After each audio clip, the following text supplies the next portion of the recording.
Hi everyone, we're here today in the staff kitchen at Wildwood Zoo. So we're going to go over one of the things that we spend the most time on here, which is making food for the animals. So we're going to start off with a quick tour of what we have going on in here. So over here we have our refrigerator, which we keep all of our produce in. The produce is all donated from our local Pick and Save. It's the stuff that's just not quite up to par with what they want people eating, but our bears and other animals don't care as much. So we also keep thawed meat in here and various enrichment things, eggs, brunch vinegar, whatever we have. So we also have storage over on this side, all of the buckets and bowls that we use to feed our animals in. We have some freezers here which we keep whole prey in. That mostly goes to our raptors and our smaller cats, Bets and Lexi. So they get that stuff every day. And then in the back corner we have a large freezer that we keep other frozen meat in, so more of the stuff for the bears, the wolves, the mountain lions. We have a smaller freezer which we keep berries mostly in and some other enrichment items.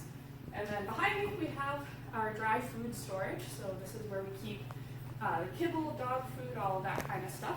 So we have labeled bins for everything in here. So we have dog food for the wolves and the foxes.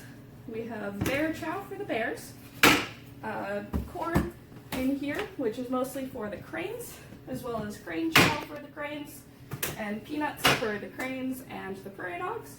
And then in this last bin we keep monkey biscuits, which we feed to our foxes and to our prairie dogs. So we're going to walk through preparing diets for our foxes and for our prairie dogs today.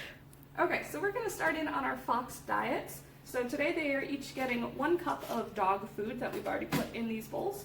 And then on a typical day they'll get a variety of different produce. And then most days they get some meat. Today is a meatless day for them. So we're not going to be giving them any kind of meat, just a bunch of produce that they really like and then some eggs for a little bit of extra protein. So our foxes both sort of prefer different things, so we try to give them a nice variety so they both get something that they like in each meal.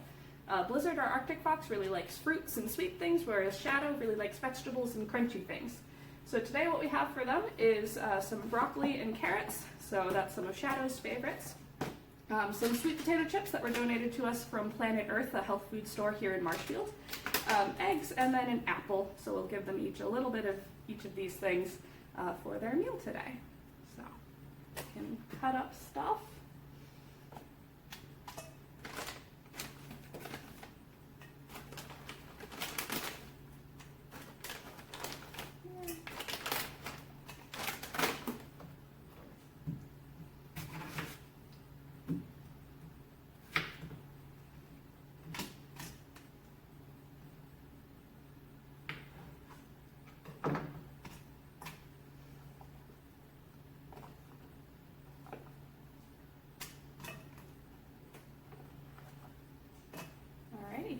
And that's fox diets for today.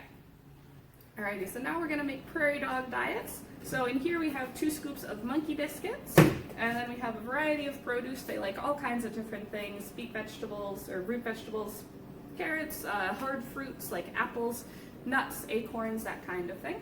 So we got a bunch of different greens and things here that we're kind of just going to dump into the bowl and then toss it out into the prairie dog exhibit.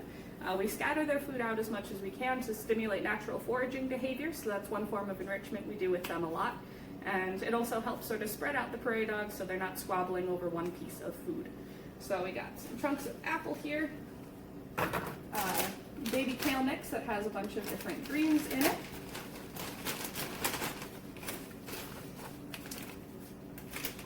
Then the rest of these sweet potato chips that we gave to the foxes.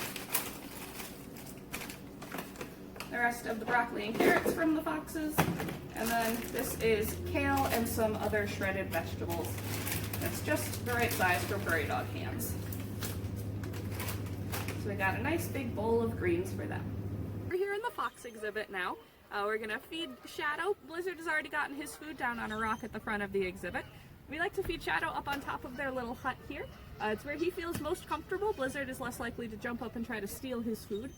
And since Blizzard's just a little bit bigger, sometimes Shadow doesn't win those contests.